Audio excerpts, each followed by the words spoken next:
WhatsApp नमस्कार मेरे प्यारे प्यारे दोस्तों को मेरा नमस्कार। आप सब कैसे हैं? और आज की जो क्लास है वो बहुत बहुत बहुत इम्पोर्टेंट होने वाली है। बहुत ज़्यादा बड़े बड़े नहीं, बहुत छोटे छोटे, लेकिन कुछ आप ये कह सकते हो कि थोड़ा सा इकोलॉजी से रिलेटेड कुछ टर्मिनोलॉजी है, और एक छोटा सा मेंडल के डाइहाइब्रिड का क्वेश्चन है, और थोड़ा सा एंजाइम से रिलेटेड कुछ क्वेश्चन है। और जो सबसे अच्छी वीडियो होने वाली है वो इसके बाद वाली होने वाली है, क्योंकि उसमें हमने मोनोहाइब्रिड क्रॉस रेशियो को समझाने की कोशिश की है। उसका मटेरियल हमने अभी तैयार करके रख लिया है कि डाइहाइब्रिड क्रॉस, मोनोहाइब्रिड क्रॉस क्या होता है, ये थोड़ा सा समझाएंगे। ठीक है, उसमें तो उसको अभी उतना ज़्यादा अभी हम नहीं बताएंगे, समझाएंगे, लेकिन 80 नंबर वीडियो में उसको क्लियर कर देंगे। तो तब तक आपके लिए आज की जो वीडियो है वो ये है 79। बहुत अच्छे से पढ़िएगा, बहुत ध्यान से पढ़ना बेटा, ठीक है। चलो भाई स्टार्ट करते हैं। सुनते चलना बस एक एक चीज़ को, है ध्यान से।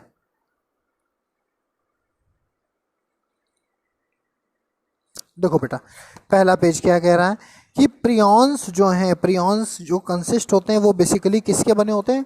प्रोटीन के। प्रियॉन्स किसके बने होते हैं? प्रोटीन के। जैसे प्रियॉन्स है विरियॉन्स, वायरॉइड्स, वायरस, इनमें बड़ा कंफ्यूजन होता है बेटा, समझे? तो एक बार इनको ध्यान से देख लेना, अच्छे से पढ़ लेना।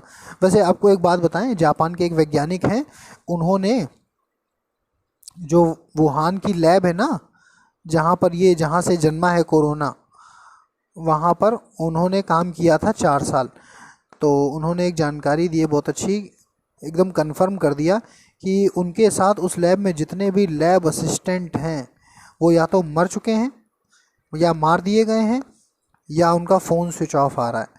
तो वही उन्होंने बताया, पता नहीं क्या नाम है, शायद उनका नाम है ताशुक होंजो, जापान के हैं, इंस्टीट्यूट ऑफ वायरोलॉजी वुहान में उन्होंने भी काम किया।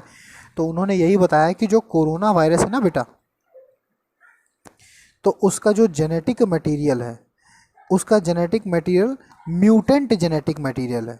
आपको पता है म्यूटेंट क्या होता है? म्यूटेंट का मतलब होता है जैसे ही होस्ट में जाएगा, है ना, अपना सीक्वेंस चेंज करता जाएगा। इसीलिए ध्यान देना, इसीलिए किसी को कफ, किसी को ड्राई कफ, किसी को कोल्ड, किसी को इन्फ्लुएंजा, किसी के फेस का रंग ब्लैक हो रहा है, किसी की किडनी खराब हो रही है, किसी का लीवर डैमेज हो रहा है, किसी के ब्लड में, बॉडी में ही क्लॉटिंग हो रही है। बात समझो? मतलब कोई फिक्स, आप ये कह सकते हो कोई फिक्स सिम्टम नहीं है कोरोना का। अभी तो 2 दिन 3 दिन पहले हमको भी बहुत खांसी आ रही थी, हमको तो लगा मेरा काम हो चुका है, जितना हमको जीना था पृथ्वी पे हम जी लिए, जो कि बहुत ज़बरदस्त गला चोक था। तो हमको तो बहुत डर लग रहा था कि शायद कुछ ऐसा ही है, लेकिन फिर हमने बाबा रामदेव का नाम लिया और 15 तरह के काढ़े रोज पिए। गुर्ज का काढ़ा, अजवाइन का काढ़ा, गिलोय का काढ़ा, सब दुनिया भर की नौटंकी की, तब कर जाके आराम मिला। और लेकिन एक चीज़ हमने देख ली, और हम आपको भी सुझाव देंगे जो हमने खुद बहुत ज़्यादा बियर किया और समझा कि कुछ काम नहीं करता, लेकिन सबसे ज़्यादा अगर कोई चीज़ काम करती है तो देसी भाषा में देखो हमने क्या लिखा, गरारा करना। वो भी किसके पानी से? सेंधा नमक के पानी से। अगर आपको लगता है कि कुछ इन्फेक्शन है या गला बैठ रहा है तो सेंधा नमक के पानी से आप गरारा कर लीजिए। अब आप पूछोगे इससे फ़ायदा क्या है, हम आपको बताते हैं। जब देखो बेटा, जब वायरस बाहर के कंसंट्रेटेड वाटर के उसमें आता है संपर्क में, तो उसका एक्सऑस्मोसिस हो जाता है, इसलिए वो थोड़ा सा डीनेचर्ड हो जाता है। आई बात समझ में? अब वायरस हो, चाहे फंगल इन्फेक्शन हो, चाहे थ्रोट में कुछ भी हो सकता है। थ्रोट का इन्फेक्शन है तो कोई ज़रूरी नहीं कि वायरस से हो या बैक्टीरिया से हो, कुछ भी हो सकता है। जो भी होगा उसका एक्सऑस्मोसिस हो जाएगा, बहिर्परासरण हो जाएगा। तो इसीलिए दिन में जब भी किसी को अगर इस तरह की कोई समस्या होती है, क्रिएट होती है, तो दिन में 2-3 बार आप अच्छे से गरारा जरूर करिए, वो व्यक्ति जल्दी से जल्दी स्वस्थ हो जाएगा। ठीक है, चलो, ये तो शक्तिमान में जैसे नहीं, छोटी छोटी मगर मोटी बातें इस तरह से हम आपको इसलिए बताते रहते हैं ताकि हमारे बच्चे बायोलॉजी को पढ़ें नहीं, बायोलॉजी को आत्मसात करें। चलो भाई आगे बढ़ते हैं। जो प्रियॉन है वो मेनली प्रोटीन से बने होते हैं। गेहूं की एक ड्वार्फ प्रजाति है, वो बोरलॉग ने खोजी थी। वही है बेटा, और कोई नहीं, नॉर्मन ई बोरलॉग हैं, वही हैं। ठीक है।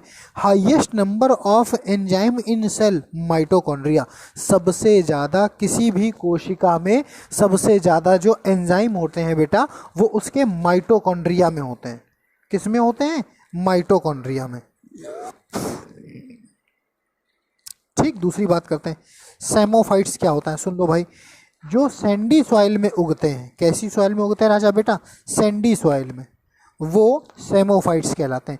सेमोफाइट्स are the plant that grow where soil is sandy. ठीक, बलुई मिट्टी आप कह सकते हो, ठीक है ना, सैंडी सॉइल। चलो वेसल्स और कंपेनियन सेल्स किस में पाई जाती हैं भैया? डेवलप्ड में पाई जाती हैं। डेवलप्ड क्या है पौधों में सबसे ज़्यादा? एंजियोस्पर्मिक फैमिलीज, तो एंजियोस्पर्म्स में पाया जाता है। 466 नंबर, बहुत इंपॉर्टेंट क्वेश्चन है बेटा। ये क्वेश्चन पूछा जाता है कि जो नाइट्रोजिनेज एंजाइम है ये पाया कहाँ जाता है नॉस्टॉक में? आप बोलोगे नॉस्टॉक के हेटेरोसिस्ट में पाया जाता है। नॉस्टॉक के हेटेरोसिस्ट में पाया जाता है। स्टार्च को माल्टोज में कौन बदलता? एमाइलेज। स्टार्च को माल्टोज में कौन बदलता? एमाइलेज।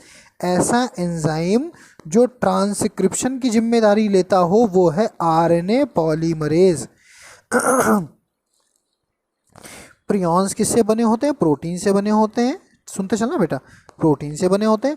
ड्वार्फ प्रजाति व्हीट की किसने खोजी थी? बोरलॉग ने खोजी थी। किसी कोशिका में सबसे ज़्यादा एंजाइम किस में पाया जाता है? माइटोकॉन्ड्रिया में पाया जाता है।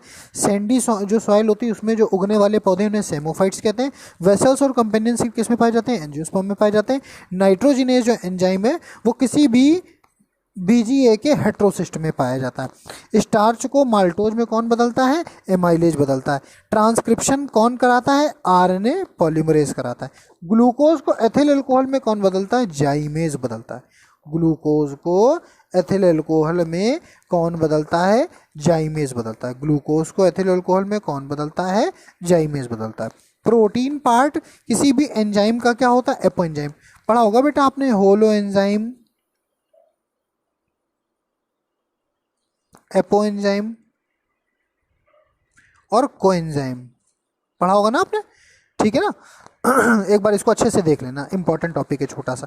बहुत एंजाइम से बहुत ज़्यादा क्वेश्चन नहीं आते, लेकिन ये कंफर्म है कि एंजाइम से आपको एक क्वेश्चन जरूर मिलेगा।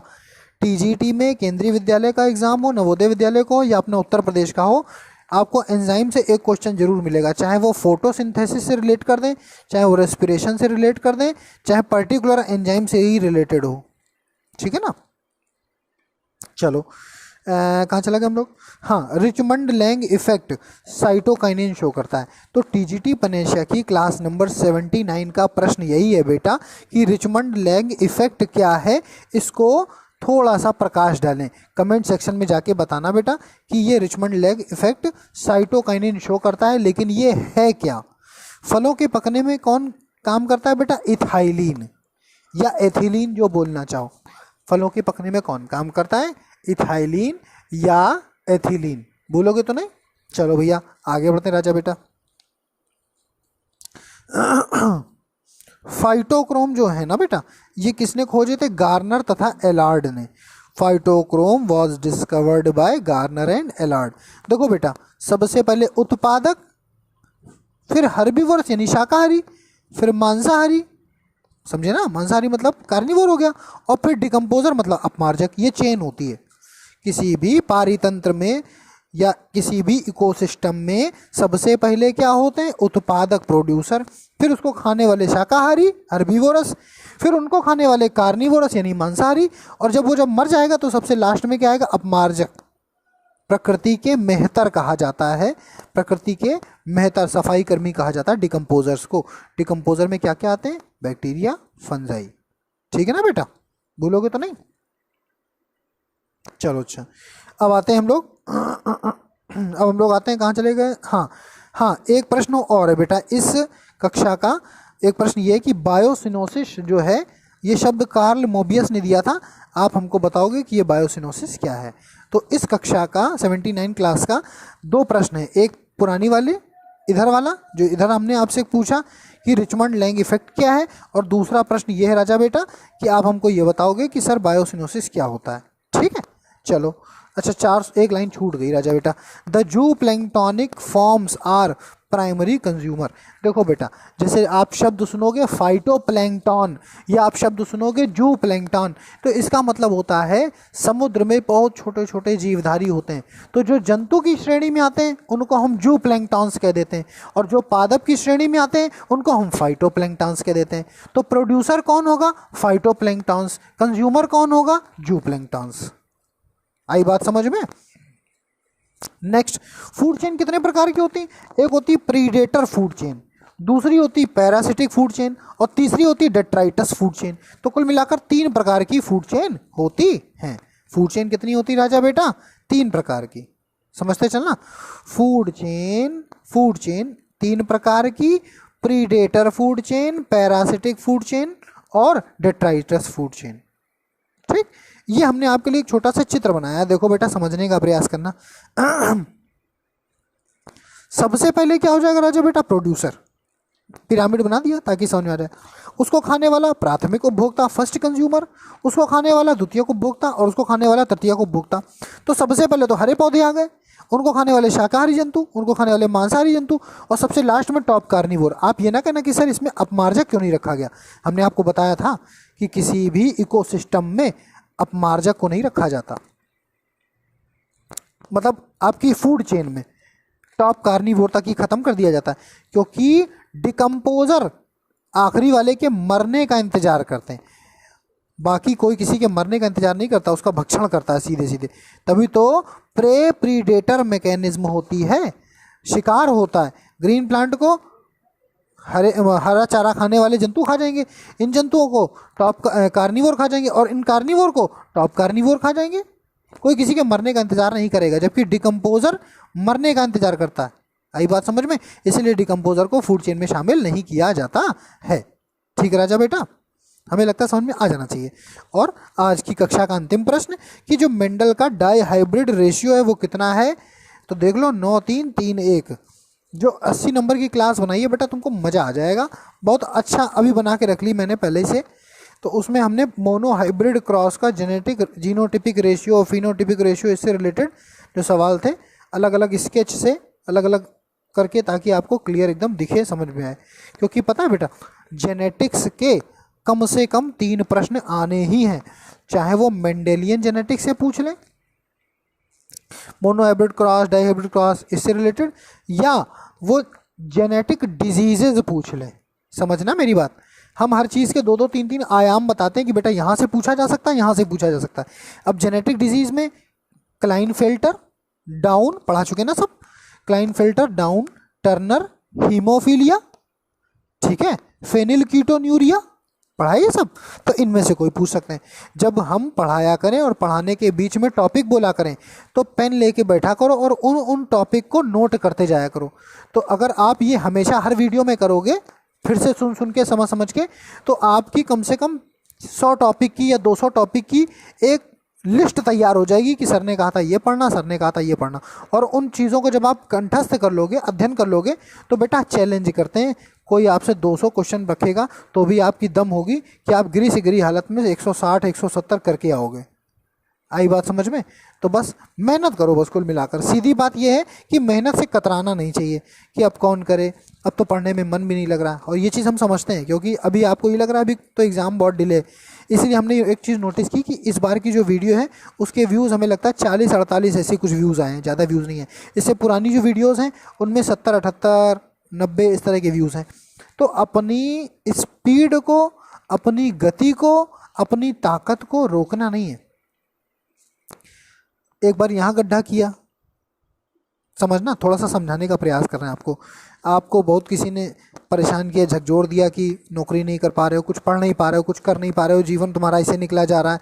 तो आपको किसी ने भड़काया, थोड़ा सा मोटिवेशन मिला, तो आपने एक गड्ढा यहाँ कर दिया, फिर आपने यहाँ गड्ढा कर दिया, फिर आपने यहाँ गड्ढा कर दिया, फिर आपने यहाँ गड्ढा कर दिया। गड्ढा सब जगह आप कभी 10 फुट का, कभी 12 फुट का, कभी 14 फुट का, कभी 20 फुट का। पानी किसी से भी प्राप्त नहीं हुआ, इसीलिए एक बार गड्ढा करिए, एक बार गड्ढा करिए 120 फुट पे, पानी लेकर रंगबाजी से नौकरी करिए। एक छोटी सी बात करें ना, और जबकि आपने मेहनत करी, 10 फीट का उधर खोदा, फिर 12 फीट का खोदा, फिर 14 फीट का खोदा, मेहनत कर रहे हैं। रुक रुक के मेहनत नहीं करनी चाहिए। या तो मन बना लो कि नौकरी हमको नहीं करनी, हमको नौकरी नहीं करनी, हमको बिजनेस करना है, हमको ये करना है, हमको वो करना है। समझ रहे हो कि नहीं? और या तो एक चीज़ होती है बहुत अच्छी सी, देखो हम फिर से लिखे दे रहे हैं और समझ लो कि अगर आपका कोई संकल्प है तो फिर आपके दिमाग में उसका कोई विकल्प नहीं आना चाहिए। कि अगर संकल्प है, अगर निश्चय किया, अगर आपका सपना है, तो फिर उसके लिए ये मत सोचो चलो ये नहीं कर सकते तो यही कर लें, ये मन में नहीं आना चाहिए। और अगर ये मन में नहीं आएगा तो आपको जीतने से कोई नहीं रोक सकता। ठीक है ना?